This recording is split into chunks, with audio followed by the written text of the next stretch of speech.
Okay mga kababayan, Chris Ulo po at welcome back po ulit dito sa ating YouTube channel.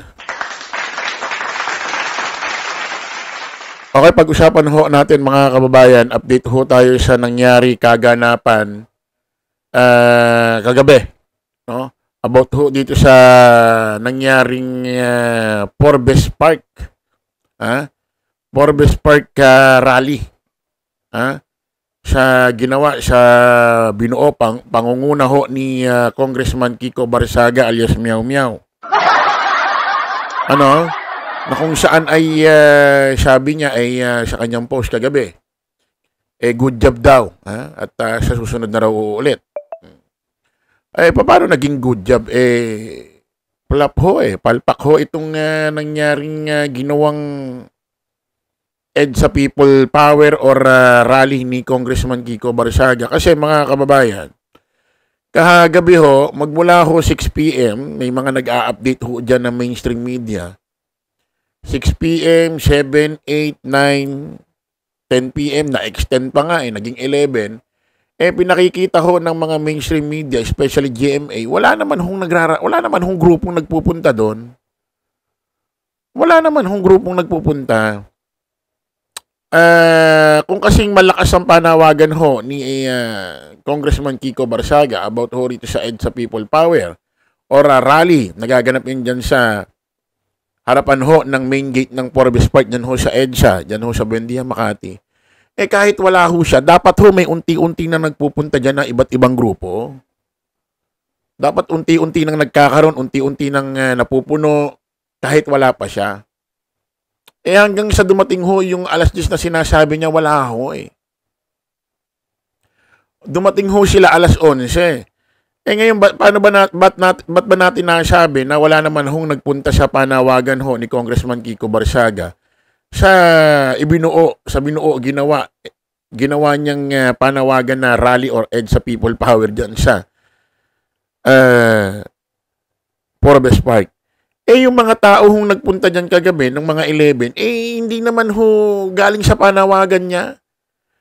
Galing ho yan doon sa may Raha Suliman. Doon ho sa Rojas Boulevard na nagpunta siya doon. Doon ho siya nagpunta. Doon niya ho kinuha yung mga tao. Tapos nagsalita ho siya doon sa entablado. Tapos after ho nun, tsaka na ho sila nagpunta doon sa Forbes. So, ang nangyari, para bang kasi syempre nakatutok malamang yan bago ho ito si Congressman Kiko Barsaga, bago ho magpunta ho yan sa Raha Suliman, dyan ho sa Rojas Boulevard, kahit paano syempre malamang habang bumabiyahe nakamonitor yan sa mainstream media, malamang namomonitor niya walang nagpupuntang grupo. Nakikita niya mga pulis lang, siguro siyempre, mapapahiya siya dahil wala naman nagpunta doon. Ang ginawa niya siguro ay nagpunta doon sa Suliman sa Rojas Boulevard. Doon ho humakot. Doon ho humakot sa mga DDS na nagrarally doon na umaga pa lang. Inaya niya papunta doon. Pero yung sabi niyang panawak, kasi kung talagang nagtagumpay ang kanyang panawagan, walang kulay yan. Dilaw, kakamping, kahit sinong grupo, kahit walang kulay, may mga magpupunta doon. Dapat yan kahit wala pa siya, dapat yan alas 6 pa lang, alas 7 pa lang ng gabi, mararamdaman mo na may mga tao nang nagpupunta doon Wala hong nagpunta. Wala hong nagpunta, mga kababayan. Tingnan natin itong mga Wala hong nagpunta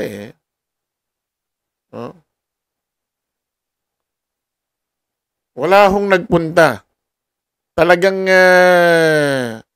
pulis at gwardiya lang ho ang nagpunta ho doon. So nang hiram lang, naghakot lang siya ng tao ho doon.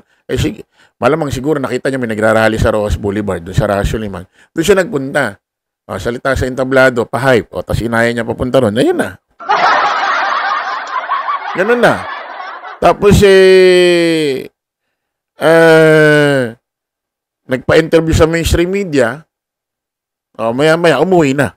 Iniwan na yung mga tao. Para ba nga nangyayari mga kababayan, ginagamit lang ho ini Congressman Kiko Barsiaga itong mainstream media at mga DDS para ho makilala ho siya rito sa Pilipinas. Para maging matunog ho ang pangalan niya.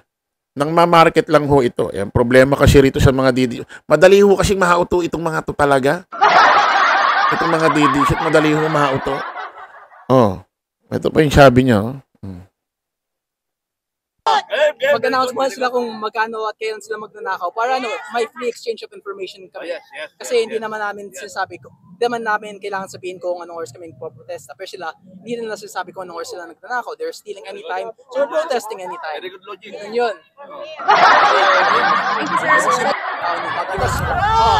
Mag-announce mo sila. Napakalalim. Napakalalim nung issue Hindi naman daw tayo against tayo sa corruption Against tayo diyan.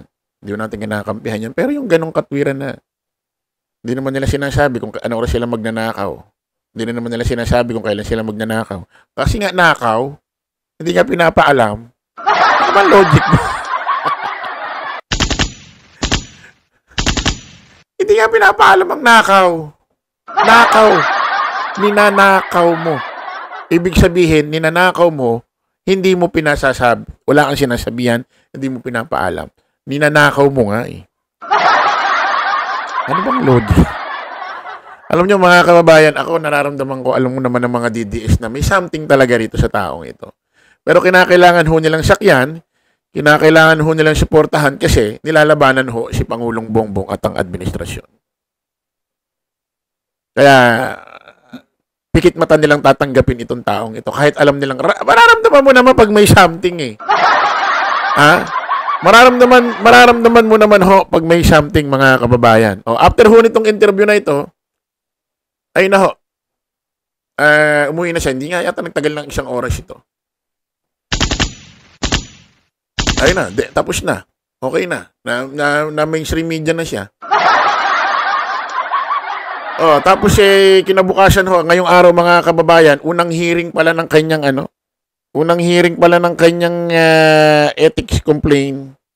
Kasi may mga nagsampa ho rito ng ethics complaint laban ho rito kay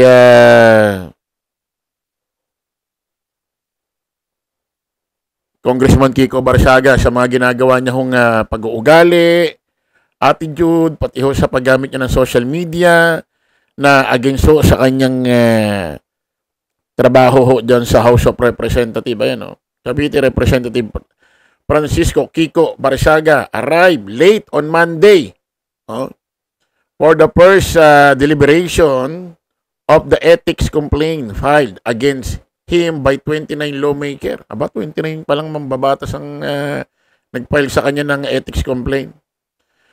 29 lawmakers led by House Deputy Speaker and Antipolo City Representative Ronnie Puno. Si Ronnie Puno, representative daw ho ang pinaka mamumuno. Late ho siya, mga kababayan.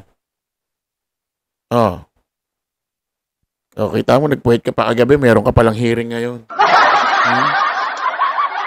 Kung late ka sa hearing mo, ibig sabihin, late ka rin pumasok sa trabaho mo. Diyan siya, kasi office hours dyan di ba? Ang alam ko, pasok ng gobyerno, 8 to 5.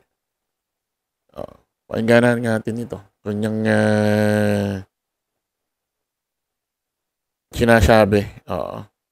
Bakit daw ba siya late? Pakinggan natin ito. For the case against you and for the case you filed against DS Puno for both. Are you ready to face any sanction if ever there will be any? I mean, I'm ready for anything. I fully intend. When it all started, when I fought against Romualdez, I fully intended. I was fully expecting to die, but kung sanctions lang naman, that's much better than dying. Suspension is okay with you? Yeah, suspension, removal, imprisonment, those are all possible. But that's fine. For the case against... Handa raw siyang mamatay. Ay, wala namang papatay sa'yo. Oo. Ethics complaint ho yan, hearing. Wala naman war on drugs extrajudicial killing dito. Ang layo naman ang sagot mo. Pakinggan ho natin to, mga kababayan. Well, they can make grounds, and that's the problem with our legal system here. When you are wealthy and when you have wealthy people backing you, you have the ability to create your own justice. But you don't think you violated anything from the code of conduct? Well, I wouldn't be defending myself in the ethics committee if I do believe that I violated anything there. I wasn't there. I couldn't have spoken. But why were you late, sir? Why were you late? We were very busy last night. About, sorry. I know, I was just playing games on my computer. I mean, well, they can make grounds, and that's the... Nervyos. Late daw ho itong si Kiko Barisaga. Dahil siguro galing ng rally, pag uwi doon, naglaro pa raw ng game sa kanyang computer, kaya late daw siya ngayon sa kanyang trabaho, pati ho dyan sa kanyang unang hearing ng ethics complaint para sa kanya. Dapat dapat hindi na pinapansin ng mainstream media ito, si Kiko Barisaga. Hindi natin alam kung ano magiging parusa sa kanya pag napatunayang meron siyang mga hindi dapat nagawa. Meron siyang mga ginawa na hindi dapat bilang mambabatas dyan sa House of Representatives. Masususpindi ba? Or matatanggal siya pagka-congressman? Maganda nga, matanggal na siya pagka-congressman yan. Parang ginagamit lang yung kanyang posisyon para makilala. Pati siguro yung mga reporter dyan, mararamdaman niya, malalaman naman niya kapag may something kapag may kakaiba rito sa taong ito. Baka nga, ang mahirap na ito, baka nga hindi pa makakasuhan ito. Dahil baka merong ito. Yung ID nakatunayang meron siyang tama. Kasi sinasabi, parang may problema raw talaga ito, mga kababayan. Ewan lang natin, So, kita-kita ulit tayo mga kababayan sa panibagong vlog. Bye-bye po.